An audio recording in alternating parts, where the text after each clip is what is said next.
Syederalun TNI Polri bertindak tegas terhadap anggota KKB di Papua. 3 anggota KKB ditembak oleh tim gabungan TNI Polri.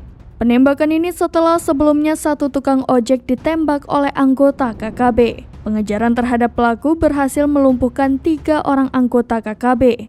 Tim gabungan TNI Polri melakukan pengejaran kelompok kriminal bersenjata yang menembak seorang tukang ojek Irwan di pertigaan Jalan Kimak, Distri Ilaga, Kabupaten Puncak, Papua Tengah pada Rabu 22 Maret sekitar pukul 9.20 waktu Indonesia Timur. Dan Rem 173 PVY, Brigjen Sri Widodo mengatakan, pasca kejadian tersebut tim gabungan melakukan pengamatan menggunakan drone dan mengetahui adanya pergerakan KKB yang terlihat membawa 2 pucuk senjata api laras panjang.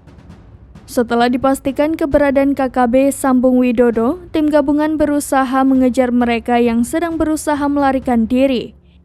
Personil TNI Polri kemudian melepaskan tembakan terukur dan dipastikan telah menewaskan 3 anggota KKB. Widodo menyebut 2 jenazah dari 3 anggota KKB dibawa lari oleh rekan-rekannya, sedangkan 1 jenazah dievakuasi personil TNI Polri ke Mapolres Puncak. Jenazah yang berhasil diamankan oleh pihaknya hanya 1 orang dan diketahui jenazah tersebut ialah Enius Tabuni berusia 22 tahun. Jenazah Enius Tabuni kemudian diserahkan kepada pihak keluarganya dan dilakukan tradisi pembakaran.